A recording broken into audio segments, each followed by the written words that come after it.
Hey everybody, welcome to Obscurities and Miniatures. We're back with another number 57 Armored Puppet 1/24th scale model kit. And this is the Manhunter Wandersoul. You'll see it is an aquatic mech, or at least maybe not an aquatic because it's got pouches on it, but it is piloted by a fish. Was it Time Splitters that used to have the fish in the mecha? I kind of feel like it is. But, you know, I really enjoyed the previous one I built, and you can see here, it's a nice looking mech suit, and it looks like we've got, if it's anything like the other number 57 armored puppet kits, we'll probably have a few options for the fish inside. Let's see what we got ourselves into today. Okay, so white and gray parts, and you can see, I don't know if you remember the other kit, but it had, I feel like, substantially smaller parts, but it also had that inner frame that everything had to be attached to, so that was something to take into account. I like the fact that we have both a completely translucent, so if you want to go around and dye it yourself, but we also have the orangish tint to it. That's in there.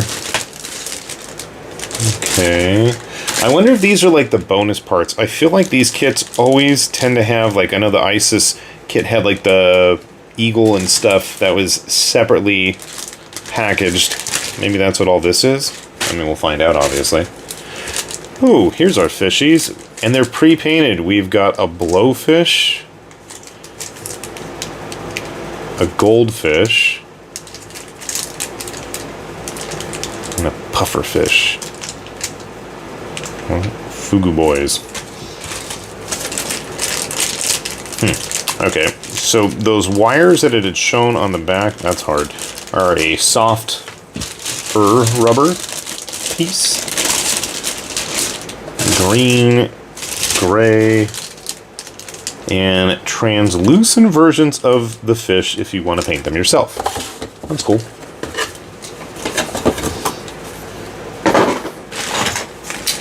Okay, we've got a nice little postcard. Actual postcard, look at that. It's got the markings for everything. Who sends postcards in the mail anymore? I don't know. And I don't remember if I had one with the other kits either, come to think of it. To be honest, this looks a lot more simple. I say that, and then I'm looking at, like, how much crap has to go into putting these little tiny pieces together. I spoke too soon. Okay, so we have a little translucent stand here. I already can tell you that's what that E1 is because it's right here. I forget which set I was building. Something had a comment about, like, which colors to use, which I thought was kind of cool. But look, that's it. That is the extent of the manual. It doesn't seem like there's a whole lot of complexity. For the rider leg, that's okay. I'll let it slide. Actually, the shape and design kind of reminds me of the Rihio Multi-Abyss figures. Just the way that the foot design is. I don't think they're like a rip-off or anything like that, but I mean, it looks pretty simple, pretty straightforward. I am looking forward to putting this together. So if you want to see what it's like, and I'll have to find where I put ISIS in my UN, we'll see how everything turns out. So, sit tight. Alright, our fish mech is all put together. Plow. This was a fun build for the most part. For the most part is the key word there. This whole little backpack array was the biggest pain in the butt. I had to really, really smash that stuff together to get it to fit in. It did not want to cooperate, and you'll see, I mean, it's a fairly solid, robust kit, and the whole little fishy pilot thing is a very fun touch. But you'll notice that the wires on the arms are not attached. It plugs in right here in the shoulder and then in the forearm. That was almost as much of a pain getting the actual tubing in as it was smashing all of that top section together. Very, very frustrating. The end results are pretty nice. There's a good amount of flexibility in the joints. You've got articulated fingers, which is always a fun little touch. Whether I put those fingers together is an entirely different story, because I will be honest, I'm not 100% sure I follow the directions correctly. They weren't very clear at times. That's just how it was due to the size. I'm not sure. He is quite top heavy, and I feel like the joints on those legs are going to give out, but it's got such a gorilla-like shape to it. You can absolutely be using the hands to help prop things up.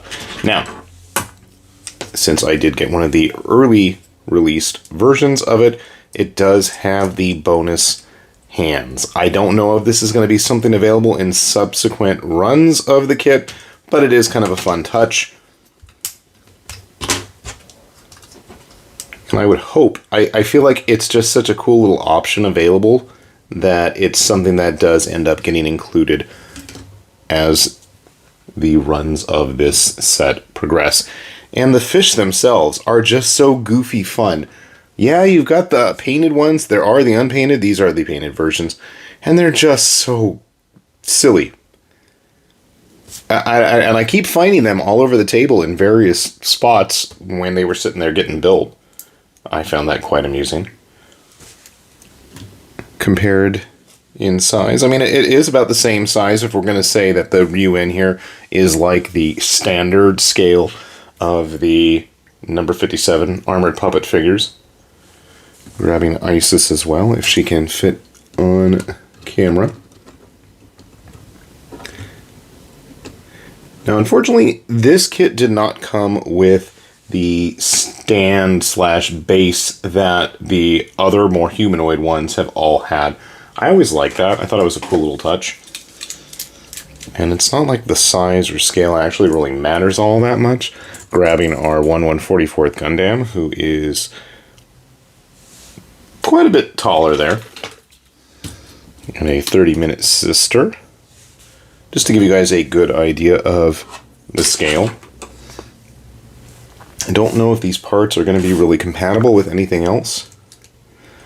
Nope, unfortunately, with a typical hexagear human. I don't remember what scale they are. I don't know why 1/72nd comes to mind, but that's absolutely not the case.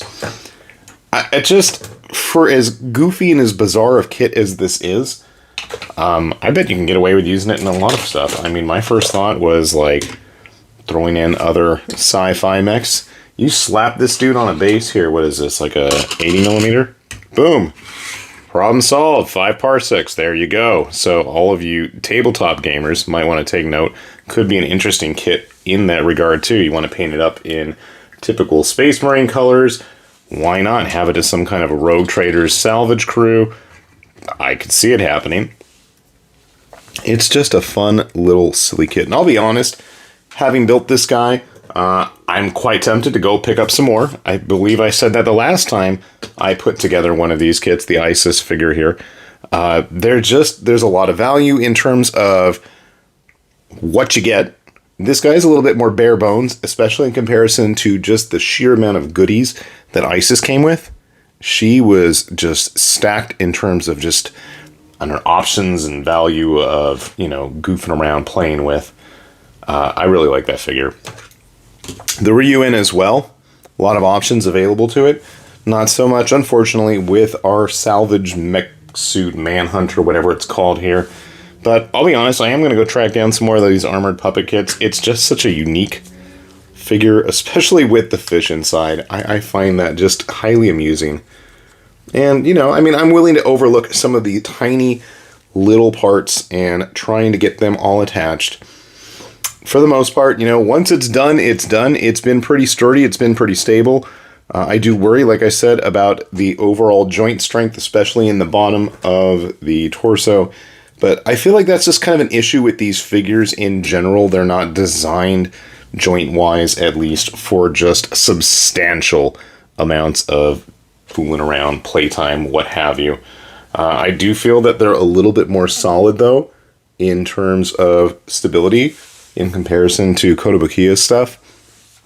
I don't know if that's just Kotobukiya in general these days. I feel like They make them look great, but then it's like you look at it wrong and it's just going to flop into a pile of parts. I don't know. Maybe it's just me, or it's going to stab me multiple times and cause multiple puncture wounds. But on the other hand, I feel like I got probably multiple puncture wounds of just trying to smash those parts. I had to take a break. And let me be honest with you, I'm constantly building stuff for this channel. Even if it doesn't show up for weeks or months, I'm constantly building stuff. I love building models. That's like my bread and butter. That is my joy. But this guy really tested my limits of frustration. I mean, some of those little lights on him, those were a chore too.